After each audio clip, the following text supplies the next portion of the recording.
needed to be improved. The music had to be enhanced, less noise, more clarity, rounder bass, voices to be brought out, and more power was needed. Having built the 25-watt amplifiers, I was sure I could build a better amplifier to improve our radiophone dances and set out to do so.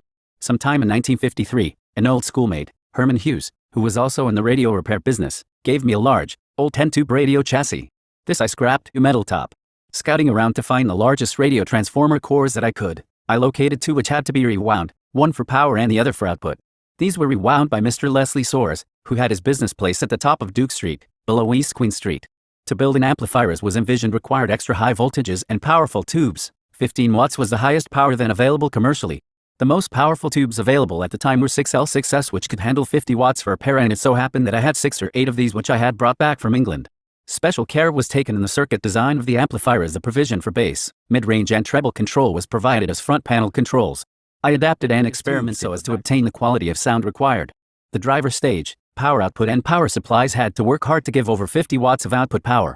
It was necessary to extract the most music from the pickup cartridge and amplify and reproduce this so that the music could be heard, but yet still be pleasing to the ear. On completion and after minor corrections to adjust the current and voltage balance to the tubes and varying component values to give a wide variation to the bass, mid and treble tone controls, the amplifier exceeded my every expectation. After starting out with small speakers, we eventually connected 4 12-inch HD high-definition speakers and gradually turned the volume up. With the volume knob about halfway, we had to place the speakers outside. We then had to put the speakers about 50 feet away for us to be able to stand the ear-shattering full volume. Eventually, this amplifier was capable of handling up to 10 speaker boxes. This first, groundbreaking model was sold to Tom Wong and was used to start his sound system called Tom the Great Sebastian. The word went out and within only a few days we began to get inquiries, and later took orders, for building similar units. Since the object of reproducing records, and producing these amplifiers live music, it was imperative to match the amplifier to the speakers and to the speaker enclosures boxes. To this end we obtained different brands of speakers and, with the expertise of Ewan Reed, constructed various sizes and dimensions, square, tall, thin, deep speaker cabinets, with open and closed backs. Eventually, by experimenting, we found that a box with a closed back and a slot at the bottom worked best. This slot, in the front panel, below the hole for the speaker, allowed for the bass notes to emerge with greater volume from the boxes. Speaker boxes had to be made of 1-inch thick furniture wood with corner blocks and wood braces and panels. These were screwed and glued to be able to withstand rough treatment including falling off trucks, and yet still be able to perform. Frank Williams was the first person to manufacture some of these original boxes. Within a few months there were sound system dances all over Kingston at various lodge halls, open-air lawns and anywhere that could hold a crowd of 100 people and up. We supplied amplifiers to sound systems all over Kingston and the country parishes. Among the sound systems we supplied amplifiers to Wernix, Prof, V-Rocket, Horseshoe, Duke Reed, Cox and Downbeat and many others. Because of the interest shown by many radio technicians and people in the trade, we made available the circuits and information necessary to construct similar units, and we handled the demand for parts to build these amplifiers. Many technicians, amongst them Lloyd Daly, Matador, Fred Stanford, Copeland, George Lee, Morton, and many others were building amplifiers on their own. We imported the tubes and other components from USA, England and Germany, and later from Japan. Massacre and Ashworth transformers came from England, as also Rolla and Celestion speakers and Grampion horn speakers. Mr. Soares had relocated to Victoria Avenue, and with Mr. Binns and Mr. Green were making transformers and metal chassis and cases for amplifier construction. Milton Houghton, Teletronics, also made transformers. The usual suppliers of records, Time Store, Modas and DePass were soon unable to supply the demand for the latest hits we heard over the radio nightly. Therefore, together with our large variety of electronic amplifier and radio parts, we now opened our own record department. The range of popular music ranged from rhythm and blues, solo female and male vocalists, popular music groups, famous orchestra bands, and country and western. Soon there were also many small record shops on Upper King Street, Church Street and Orange Street to meet the demands of the music-loving public. Names such as Pottinger, Savoy, Leroy Riley, Prince Buster, KG and Crossroads and Beverly's come to mind. As now, the popularity of the sound system depended not only on the quality of the music, but also on having the latest hits. Each sound system operator found his own contacts abroad to obtain music, and many returning farm workers and ship workers on cruise ships came home with the latest records. In those days, the order of events of a typical sound system event, contest, started with the sound boxes being offloaded from the truck and then the amplifier being brought in. There were usually a crew of men to move things around, set up the speakers and connect the system to the boxes. The turntable and record boxes were under the control of the operator selector. The sound system men controlled the gate, and the drinks and beer were controlled by the owners operators of the venue.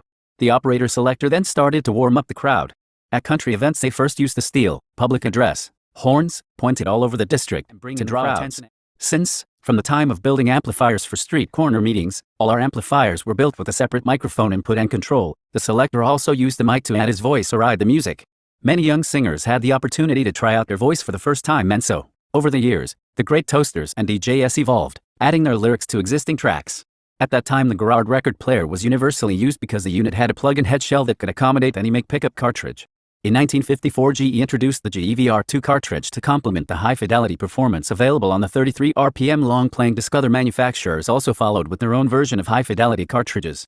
The 78 RPM records that were the only records available up to the early 60s, first had competition in the Decca, RCA Philips 33, 1/3 RPM 12-inch LPs long-playing records. Shortly after, the 45 RPM singles disc was introduced for popular music on the jukeboxes and, for us Jamaicans, for sound system as well as for home use.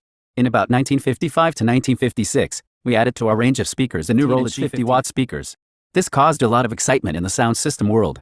With the constant demand for higher power amplifiers and the introduction of the new 15-inch Rolla speakers, it was necessary to design a new power amplifier to cope with the demand. This makeover would double the power of our original amplifier. The original 6L6 tubes could only be powered to a maximum of 60 watts a pair, which shortened the lifespan of the tube. In exploring technical data, I came across the 807 tube, which could handle in excess of 120 watts a pair. This would now require a complete new parts list, a larger chassis and much more powerful and larger transformers. To achieve this power, I had to redesign the power supply to supply 1000 volts and the driver stages to supply the larger output expected. Gradually we sourced all the parts and constructed the new amplifiers. This was acclaimed by all as a vast improvement. With the new 807 high-power amplifier coming into the sound system scene, the competition increased between sound systems and many multiple speaker boxes were demanded. With the introduction of the new 15-inch speakers, there was also a need for a cabinet that would complement and bring out the bass that it was capable of. Earlier on, I had supplied design for a cabinet to build for Desmond Brown. This same drawing was adapted to fit the role of 15-inch speaker and became what was called the House of Joy. Every sound system had to have one for bass. To complete the picture, 2 or more 12-inch speakers handled the mid-range and 8 to 16 tweeters took care of the treble. In those days of trumpets and saxophones, this was indeed exquisite high fidelity. There was no mystery to the Jamaican music phenomenon. People loved music, talented people made music, enterprising individuals got the music recorded, and the radio stations and the sound systems took the music to an enthusiastic public. To this day it continues. Somehow, Mr. Graham Goodall made it happen for some early singers, and they were able to record a session in studio. A master was produced and a stamper press turned out the first local 78 and 45 discs. Then, of course, the dam broke and a deluge of rocksteady, ska, and reggae erupted. Music and the sound systems have been and remain the voice of the Jamaican people. General Electric of England introduced their largest audio output tube, the KT88, in the early 60s. From then on, various designs were published and amplifiers of 2 to 20 tubes output were being made in Jamaica. Are still fresh in the memories of those of us who have lived through the evolution of our music and sound systems from the 60s to now. Since the purpose of this article is just to state the facts of the early years, as I recollect them, I have not mentioned all the many talented and innovative people with whom I interacted in those years. I would like to give special mention, however, to Messrs. Edward Wong, Albert Wong, and the late Arthur Wong, who encouraged me in my efforts, along with all the staff of Wonders who were with us through those years. Horace Leslie Galbraith, hlgalbraith, @gmail.com. As documented in several earlier Gleaner articles, Mr. Galbraith built the first television in Jamaica in 1952 to wide acclaim. H.L. Galbraith opened his own business, Galbraith's Electronics, in 1970 and retired in 1994.